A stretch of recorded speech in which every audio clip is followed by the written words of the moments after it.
Kasih karunia dan damai sejahtera dari Allah Bapa kita dan dari anaknya Tuhan Yesus Kristus menyertai kamu sekalian. Amin. Shalom saudara-saudari, sahabatku yang terkasih di dalam nama Tuhan Yesus. Firman Tuhan yang menyapa kita hari ini, hari Selasa, tanggal 23 Juni 2026, tertulis di dalam kitab Nabi Mika pasal 4 ayat 1. Mari sahabatku kita simak dan renungkan firman Tuhan yang menjadi kekuatan dan inspirasi untuk menjalani hari ini. Demikian akan terjadi pada hari-hari yang terakhir. Gunung rumah Tuhan akan berdiri tegak, mengatasi gunung-gunung dan menjulang tinggi di atas bukit-bukit. Bangsa-bangsa akan berduyun-duyun ke sana. Jadi masa masugut di ujung niak ka ari, ojakma doluk ni zoro ni Jahoba di pusu niak ka doluk, jalahumisat sian akarobean, jadi marrongoman matu ibana akka bangso. Demikian firman Tuhan. Sahabat renungan harian, saudara-saudariku di dalam nama Tuhan Yesus, secara geografis Gunung Sion sebenarnya bukanlah gunung yang tertinggi di wilayah pegunungan Israel.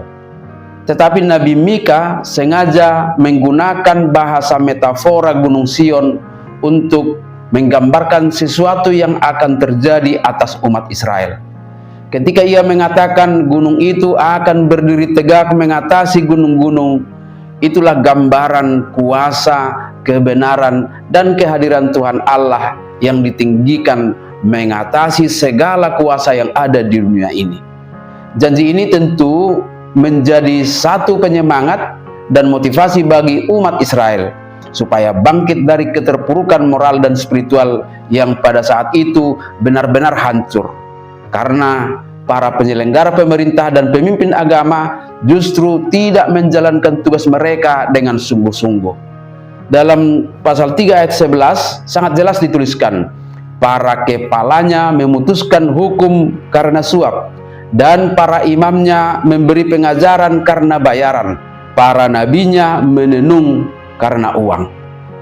Ketidakadilan dan penindasan merajalela, kemiskinan di mana-mana.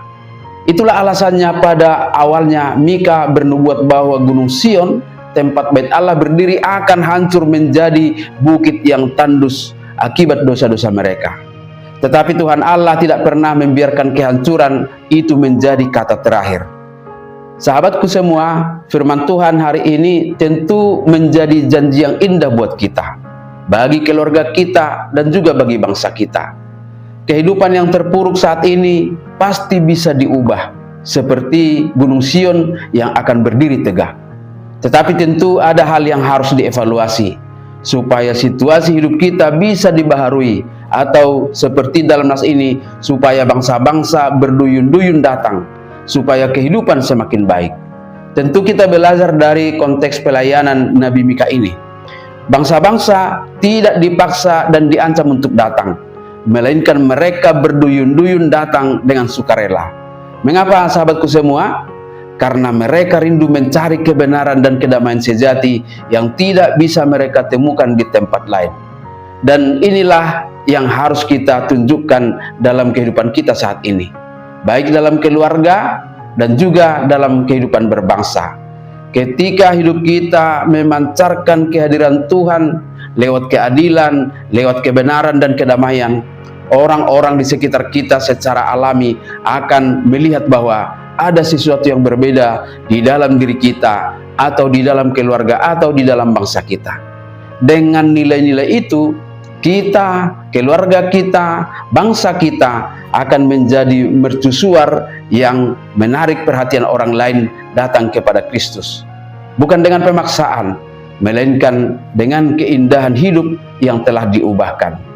Di situasi itulah Gunung Tuhan itu secara spiritual nyata menjadi tempat tertinggi, karena di dalam hidup umatnya Tuhan dimuliakan. Amin. Selamat beraktivitas, Tuhan memberkati.